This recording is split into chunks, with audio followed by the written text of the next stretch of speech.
it's Shannon, but thank you for tuning in to Shannon and Veronica Know Everything. Today we're going to be going over rectal cancer. So rectal cancer, one thing to note is that the rectum in any individual is up to 12 centimeters. If someone's taller, it's going to be closer to 12 centimeters. If someone's shorter, it's going to be shorter, exactly. So we're going to be going over presentation, diagnosis, and treatment of rectal cancer. So of note, screening is the same colorectal cancer. You're going to screen with a colonoscopy, starting at 50 every decade. You would catch rectal cancer with that.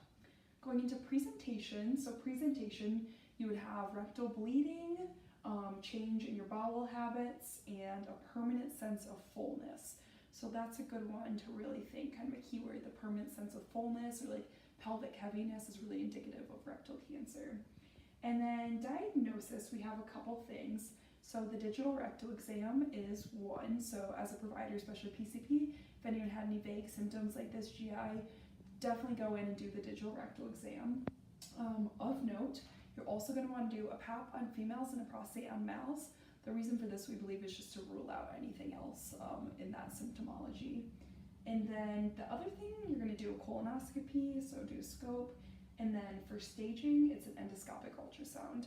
So we're not really sure the difference between endoscopic ultrasound and the colonoscopy in terms of diagnosis, but just know that endoscopic ultrasound, when you're doing that, there's a little camera on the end. So I think just because it has the camera, whereas colonoscopy, you don't have any camera, we're going to get a better view. So that would help with the staging. And then treatment.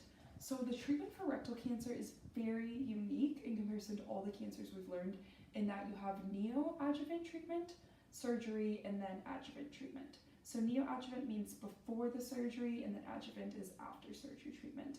So we're going to do neoadjuvant chemo and radiation. The reason, you're probably wondering, why do we have to go do this treatment before we just do surgery? Because anything else, you just open the patient up and do surgery. The reason is because the rectum is such a short section of tissue that you want to try to reduce the cancer, or else if you go into surgery, you might just end up having to take out the whole rectum, and then that automatically puts them at need for a colostomy. And so hopefully if we do the neoadjuvant, then we decrease the need, the risk of having to have the gut removed in a colostomy. So neoadjuvant, then we go and do surgery. Two types of surgery. This is an LAR and an APR. So a lower abdominal resection and then an abdominal peritoneal. So just know you have a lower one and then one that goes through the peritoneum. So after the surgery, then we have our adjuvant, and that's chemo and radiation. Of note, for colon, this was for stage 3, whereas for rectum, this is for stage 2 and 3. So I remember stage 2, rectal, 2 and 3. So thank you for tuning in today. We went over rectal cancer, the screening, presentation, diagnosis, and treatment. If you're going to remember one thing for rectal cancer, just remember that we have neoadjuvant surgery and then adjuvant for stages 2 and 3. Thanks for tuning in.